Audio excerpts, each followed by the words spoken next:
વિદ્યાર્થી મિત્રો, સ્વાગત છે આપનું ગુજરાતી જોબ અપડેટમાં. આજના વિડીયોમાં આપણે વાત કરવાના છે કે જે હમણાં પોસ્ટ ઓફિસ દ્વારા વેકેન્સી બહાર પાડવામાં આવેલી છે, જેમાં બે પ્રકારની પોસ્ટ રહેવાની છે. આ પોસ્ટ માટે કોણ કોણ ફોર્મ ભરી શકે છે, ફોર્મ ભરવાની છેલ્લી તારીખ શું રહેવાની છે, એજ લિમિટ શું રહેવાની છે, એપ્લિકેશનની ફીસ શું રહેવાની છે, આ તમામ મુદ્દાઓની ચર્ચા આપણે આ વિડીયોમાં કરવાના છીએ. જો તમને આ વિડીયો ગમે તો વિડીયોને લાઇક કરજો, તમારા તમામ મિત્રો અને ફેમિલી મેમ્બર સાથે વિડીયો શેર કરજો.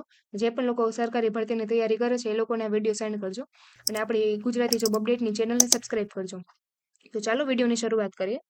એટલે કે જે ગ્રામીણ ડાક સેવક GDS દ્વારા હમણાં જે પોસ્ટ બહાર પાડવામાં આવેલી છે, જેમાં પોસ્ટ રહેવાની છે બ્રાન્ચ પોસ્ટ માસ્ટર અને બીજી પોસ્ટ રહેવાની છે અસિસ્ટન્ટ બ્રાન્ચ પોસ્ટ માસ્ટર એટલે કે ડાક સેવક. આ બે પોસ્ટ રહેવાની છે. આ બે પોસ્ટ માટે ફોર્મ ભરવાની શરૂઆત છે એ 2 ફેબ્રુઆરી 2026 થી લઈને 16 ફેબ્રુઆરી 2026 સુધી તમે ફોર્મ ભરી શકો છો. ત્યારબાદ કઈ બી ફોર્મ ભરવામાં કઈ બી મિસ્ટેક રહી ગઈ હોય અને તમારો સુધારો કરવો હોય તે 18 ફેબ્રુઆરી 2026 થી લઈને 19 ફેબ્રુઆરી 2026 સુધી તમે ફોર્મમાં સુધારો કરી શકો છો. ત્યારબાદ આપણે વાત કરીએ કે સેલેરી કઈ રીતે રહેવાની છે, કયા કયા અલાઉન્સીસ તમને મળવાના છે. એટલે કે BPM બ્રાન્ચ પોસ્ટ માસ્ટરને 12,000 થી લઈને 29,380 નો પગાર મળવાનો છે. જ્યારે ABPM અર્થાત તો ડાક સેવકને 10,000 થી લઈને 24,470 નો પગાર મળવાનો છે. બરાબર. ત્યારબાદ આપણે એજ લિમિટની વાત કરીએ તો મિનિમમ એજ છે એ 18 વર્ષની રહેવાની છે અને મેક્સિમમ એજ છે એ 40 વર્ષની રહેવાની છે. એટલે કે જે લોકો 18 વર્ષથી લઈને 40 વર્ષ સુધીના હોય, એ લોકો 10 પાસ હોય, એ લોકો ફોર્મ ભરી શકે છે. ત્યારબાદ એજ રિલેક્સેશનની વાત કરીએ એટલે કે જે લોકો SC/STમાં આવતા હોય એ લોકોને 5 વર્ષની છૂટછાટ મળવાની છે. OBCમાં જે બી લોકો આવતા હોય એ લોકોને 3 વર્ષની છૂટછાટ મળવાની છે. જ્યારે EWSમાં કોઈ પણ છૂટછાટ આપવામાં આવેલી નથી. અને જે પણ લોકો પર્સન છે એ ડિસેબિલિટી ધરાવતો હોય એ લોકોને આ રીતે રિલેક્સેશન આપવામાં આવેલું છે. તો આ ધ્યાનમાં લઈને તમે અપ્લાય કરી શકો છો. ત્યારબાદ એજ્યુકેશનની વાત કરીએ તો એજ્યુકેશન ક્વોલિફિકેશન કઈ રીતે રહેવાનું છે. આપણા વિડીયોના થંબનેલમાં તમે જોયેલું કે 10 પાસ ઉપર ભરતી રહેવાની છે અને 10મા ધોરણમાં તમે મેથેમેટિક્સ અને ઇંગ્લિશ એટલે કે ગણિત અને ઇંગ્લિશ સબ્જેક્ટમાં તમે ભણેલા હોવા જોઈએ, 10 પાસ હોવા જોઈએ. અને તમે જો ગુજરાતથી અપ્લાય કરો છો તો ગુજરાતી ભાષા છે એ તમે ભણેલા હોવા જોઈએ 10મા ધોરણમાં એઝ એ સબ્જેક્ટ. બરાબર.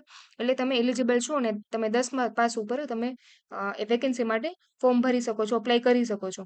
બરાબર છે. અને આમાં કોઈ પણ પ્રકારની એક્ઝામ રહેવાની નથી. જસ્ટ મેરિટમાં તમારા નામ આવી જાય એટલે તમારું સિલેક્શન થઈ ગયું. બરાબર છે. મેરિટ લિસ્ટ બનશે અને મેરિટ અકોર્ડિંગ જો તમારું નામ લિસ્ટમાં આવશે તો તમારું સિલેક્શન થઈ જશે. એટલે કે કોઈ પણ એક્ઝામ તમારે આપવાની રહેશે નહીં. ત્યારબાદ આપણે વાત કરીએ કે એપ્લિકેશન ફીસ શું રહેવાની છે. એપ્લિકેશન ફીસની વિગત આપણે નીચે સ્ક્રોલ ડાઉન કરશું. એપ્લિકેશન ફીસ છે એ 100 રૂપિયા રહેવાની છે. એટલે OBC અને જનરલ કેટેગરીમાં જે બી લોકો આવતો હોય એ લોકોને 100 રૂપિયા આપવાની રહેશે. જ્યારે ફિમેલ કેન્ડિડેટ SC/ST અને PWBDમાં જે બી લોકો આવતા હોય એ લોકોને છે કોઈ પણ ફીસ આપવામાં આવેલી નથી. એટલે કે તમામ ફિમેલ મેમ્બર છે જે લોકો ફોર્મ ભરવા માંગતા હોય એ લોકોને કોઈ પણ ફીસ આપવાની નથી. એટલે કે તમામ ફિમેલ કેન્ડિડેટ જો અપ્લાય કરવા માંગતા હોય તો કરી શકે છે. બાકી તમામ બોયઝ છે એ ફોર્મ ભરવા માંગતા હોય તો 100 રૂપિયા OBCમાં, જનરલમાં અને તમામ બોયઝને 100 રૂપિયા ફીસ આપવાની રહેશે. તમામ મુદ્દાની ચર્ચા આપણે આ વિડીયોમાં કરી લીધી છે. તો આના રિલેટેડ કંઈ બી તમને ક્વેશ્ચન હોય તો કમેન્ટ બોક્સમાં જણાવજો. આપણા વિડીયોને લાઇક કરજો, વિડીયોને શેર કરજો અને આપણા ચેનલ ઉપર નવા હોય તો આપણે ગુજરાતી જોબ અપડેટની ચેનલને સબસ્ક્રાઇબ કરજો. એટલે આગળ પણ તમને સરકારી ભરતી રિલેટેડના જે બી વિડીયો છે એની નોટિફિકેશન તમને મળી રહી. એટલે કોઈ પણ માહિતી છે એ મિસ ના થાય. એટલા માટે આપણી ચેનલને સબસ્ક્રાઇબ કરજો. Thank you so much for watching.